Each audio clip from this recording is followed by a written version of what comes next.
Welcome to learn murals. ചുമർചിത്രകലയിൽ മഹാവിഷ്ണുവിനെ വരയ്ക്കുമ്പോൾ സാധാരണ 4 കൈകളായിട്ടാണ് വരയ്ക്കാറുള്ളത്. 4 കൈയിലും 4 തരത്തിലുള്ള ആയുധങ്ങളുണ്ടായിരിക്കും. അതിലൊന്നായ ശംഖാണ് നമ്മളിന്നിവിടെ വരയ്ക്കുന്നത്. ഈ ചാനൽ ഷെയർ ചെയ്യാനും സബ്സ്ക്രൈബ് ചെയ്യാനും മറക്കരുത്. ബിഗിനേഴ്സിന് വേണ്ടിയുള്ള ഓൺലൈൻ വർക്ക്ഷോപ്പിൻ്റെ 3rd ബാച്ച് സ്റ്റാർട്ട് ചെയ്തിരിക്കുകയാണ്. താല്പര്യമുള്ളവർക്ക് പങ്കെടുക്കാം. ലിങ്ക് ഡിസ്ക്രിപ്ഷൻ ബോക്സിൽ കൊടുത്തിട്ടുണ്ട്. ഇനി നമുക്ക് ശംഖ് എങ്ങനെയാണ് വരയ്ക്കുന്നതെന്ന് നോക്കാം. ഇത് നമ്മൾ പ്രാക്ടീസിന് വേണ്ടി എടുക്കുന്ന മെഷർമെൻറ്റാണ്. ഞാനിവിടെ വേർട്ടിക്കലി 16 അങ്കുലയാണ് ആദ്യം എടുക്കുന്നത്. ആ 16 അങ്കുലയിൽ ഞാനൊരു ലൈൻ ഇട്ടിട്ടുണ്ട്. അതിന് 6 അങ്കുലയിൽ ആദ്യം ഒരു മാർക്ക് ഞാൻ കൊടുത്തു.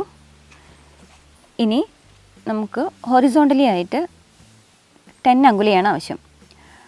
ഈ പോയിൻറ്റിൽ വെച്ചിട്ട് 2 സൈഡിലേക്കും 5 അങ്കുല വെച്ചിട്ട് മാർക്ക് ചെയ്യാം.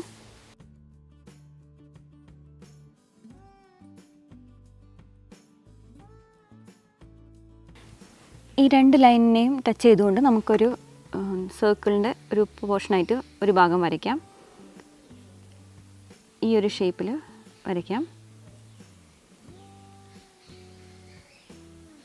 അത് മുകളിലേക്ക് ഉള്ള ഈ ഭാഗം വരുമ്പോൾ ഒന്ന് ചെറിയതായിട്ടൊന്ന് കർവ് ചെയ്ത് കൊടുത്തു. എന്നിട്ട് ഇതിനെ താഴോട്ട് കൊണ്ടുവരാം.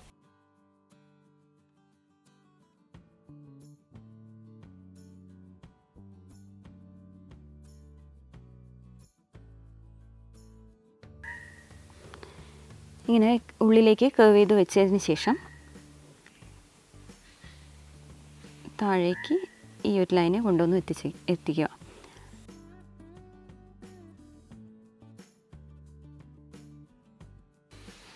ഇനി വേണ്ടത് നമുക്ക് ഈ സെൻറ്ററിലെ ലൈനിൽ നിന്ന് കുറച്ചൊന്ന് മാറിയിട്ട് ഇതുപോലെ ഒരു കർവായിട്ട് ചെറിയൊരു ലൈനാണ്.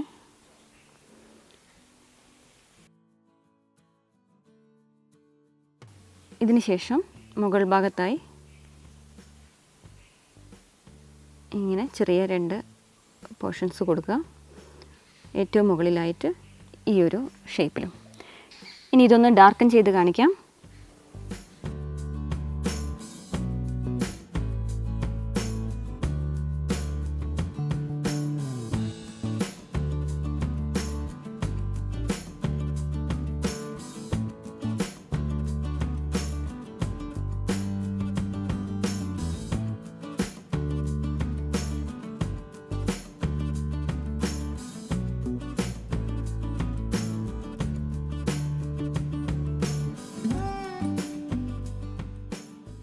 ഇതിന് ശേഷം നമുക്ക് ഈ മുകൾ ഭാഗത്തായിട്ട് ഈ ഒരു രീതിയിൽ ചെറിയൊരു ഡിസൈൻ കൊടുക്കണം.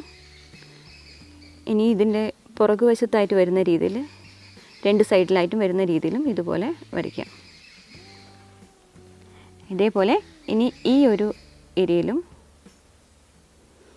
അതിനും ഇതുപോലെ പുറകിൽ നിന്ന് വരുന്ന രീതിയിലായിട്ട് 2 സൈഡിലേക്കുമായിട്ട് വരയ്ക്കണം.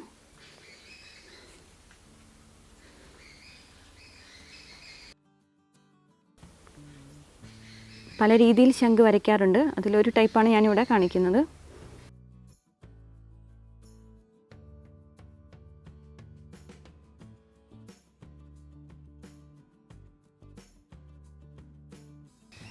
ഇത്രയാണ് ശംഖിൻ്റെ ഷേപ്പ് ഉള്ളത്. ഇനി ഇതിൻ്റെ അടുത്ത പാർട്ടായിട്ടുള്ള റെഡ് ഔട്ട്ലൈനിങ് ആണ്. അതെങ്ങനെയാണെന്ന് നോക്കാം. റെഡ് ഔട്ട്ലൈൻ ചെയ്യാൻ വേണ്ടിയിട്ട് ഞാനിവിടെ എടുത്തിരിക്കുന്നത് സ്കാർലറ്റ് ലേക്കിൻ്റെയും ബേൺ സിയനയുടെയും മിക്സാണ്. 1:1 എന്നുള്ള റേഷ്യോയിലാണ് ഞാൻ എടുത്തിരിക്കുന്നത്. യൂസ് ചെയ്യുന്ന ബ്രഷ് ലോങ് ഹെയർ 000 ബ്രഷാണ്. വളരെ കുറച്ച് മാത്രം പെയിൻ്റ് എടുത്ത് ബ്രഷിൻ്റെ ടിപ്പ് കൊണ്ട് മാത്രമായിട്ട് വരച്ച് എടുക്കാൻ ശ്രമിക്കാം.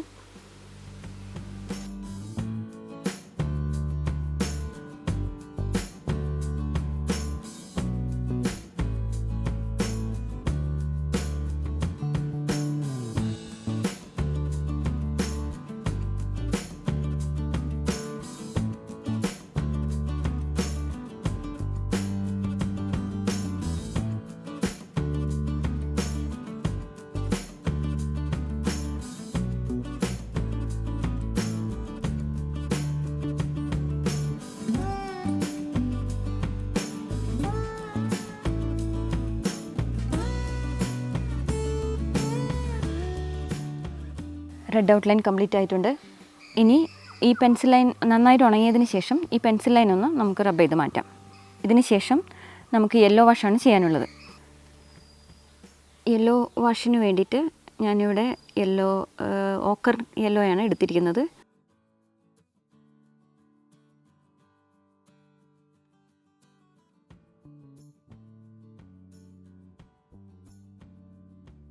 ആദ്യം തിക്കായിട്ടുള്ള യെല്ലോ വെച്ചിട്ട് ഞാനൊന്ന് ഔട്ട്ലൈൻ കൊടുത്തു. അതിനുശേഷം ബ്രഷ് ഒന്ന് വെള്ളത്തിൽ ഡിപ്പ് ചെയ്തിട്ട് ബ്രഷിൻ്റെ ടിപ്പ് വെച്ചിട്ട് മാത്രം ഒന്ന് ഷെയ്ഡ് ചെയ്ത് ഉള്ളോട്ട് എടുക്കുക ചെയ്യുന്നത്. ഇതുപോലെ ഒന്ന് ജസ്റ്റ് ഒന്നൊരു ഷെയ്ഡിങ് കൊടുക്കാൻ വേണ്ടിയിട്ടാണ് നമ്മളിങ്ങനെ ബ്രഷ് വെച്ചിട്ട് വാഷ് ചെയ്യുന്നത്.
ഇനി ഈ നമ്മൾ 4 ഭാഗത്തായിട്ട് കൊടുത്തിരിക്കുന്ന ഈ ഡിസൈൻ അതിന് നമുക്കൊരു ഫസ്റ്റ് വാഷ് യെല്ലോ കൊടുക്കണം. ഇവിടെ നമുക്ക് റെഡിൻ്റെ ഷെയ്ഡിങ് വരാനുള്ളതാണ്. അതുകൊണ്ടൊരു തിക്കായിട്ടുള്ള യെല്ലോയുടെ വാഷാണ് നമുക്ക് ആവശ്യമുള്ളത്. അപ്പോൾ അതുകൊണ്ട് ആദ്യം ഞാനൊരു ഫസ്റ്റ് വാഷ് യെല്ലോ കൊടുത്തു. ഇനി അത് ഉണങ്ങിയതിന് ശേഷം നമുക്ക് സെക്കൻഡ് വാഷ് ചെയ്യാം.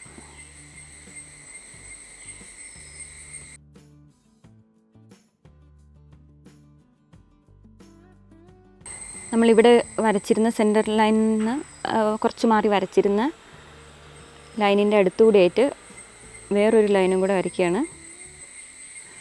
ഇങ്ങനെ ഒരു 2 ഡബിൾ ലൈനാണ് നമുക്കവിടെ ആവശ്യമുള്ളത്.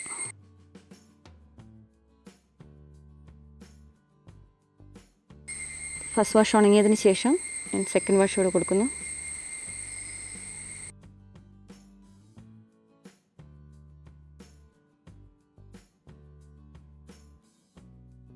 ഇനി ഈ സെക്കൻഡ് വാഷ് നന്നായി ഉണങ്ങിയതിന് ശേഷം റെഡിൻ്റെ ഷെയ്ഡിംഗ് ആണ് കൊടുക്കാനുള്ളത്.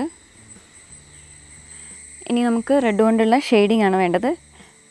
ഷെയ്ഡിങ്ങിന് ഞാൻ എടുക്കുന്നത് നമ്മുടെ ആദ്യം തന്നെ ഔട്ട്ലൈന് വേണ്ടി എടുത്തിരുന്ന അതേ സെയിം കളർ തന്നെയാണ്. അതുകൊണ്ട് ആദ്യം ഇതുപോലൊരു ഔട്ട്ലൈൻ കൊടുക്കുക.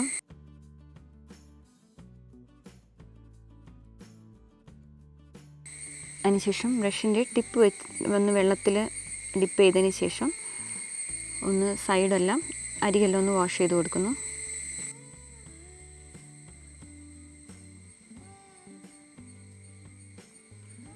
ഇതുപോലെ എല്ലാ സൈഡിലുമുള്ള ഈ ഡിസൈൻ നമുക്ക് കംപ്ലീറ്റ് ചെയ്യാം.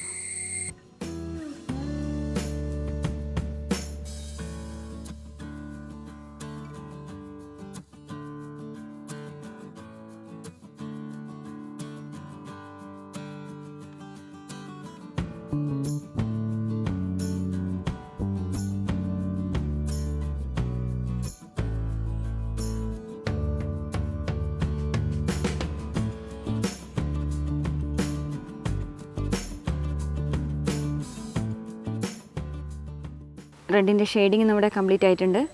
ഇനി ഇത് നന്നായി ഉണങ്ങിയതിന് ശേഷം നമുക്കിനി ബ്ലാക്ക് ഔട്ട്ലൈൻ ചെയ്യാം. ഔട്ട്ലൈൻ ചെയ്യാൻ ഞാനിവിടെ അക്രിലിക് ബ്ലാക്കാണ് എടുത്തിരിക്കുന്നത്. ലോങ് ഹെയർ ബ്രഷ് വെച്ചിട്ടാണ് ഔട്ട്ലൈൻ ചെയ്യുന്നത്.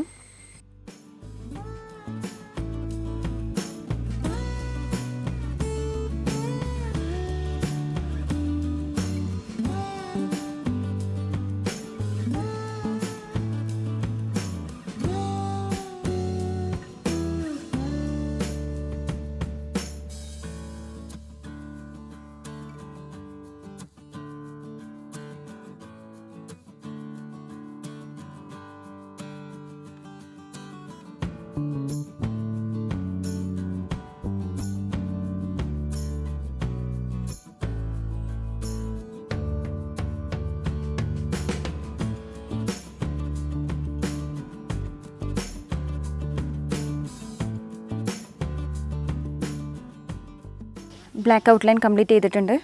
എല്ലാവരും ഇതൊന്ന് പ്രാക്ടീസ് ചെയ്ത് നോക്കുക. വളരെ എളുപ്പത്തിൽ വരയ്ക്കുവാനും പെയിൻറ്റ് ചെയ്യാനും പറ്റുന്നതാണ് ശംഖ്. മറ്റ് കളറുകളൊന്നും ഉപയോഗിക്കാത്തത് കൊണ്ട് തന്നെ പെയിൻറ്റിങ് ചെയ്ത് കഴിയുമ്പോൾ ഈ വൈറ്റ് പോർഷൻ വളരെ എളുപ്പത്തിൽ എടുത്ത് കാണിക്കുകയും ചെയ്യും. അതുകൊണ്ട് തന്നെ ഇതിൻ്റെ സ്ട്രക്ചറിന് വളരെ ഇമ്പോർട്ടൻസ് ഉണ്ട്. എല്ലാവരും ഇതൊന്ന് പ്രാക്ടീസ് ചെയ്ത് നോക്കുക. ഇനി അടുത്ത വീഡിയോയിൽ കാണാം.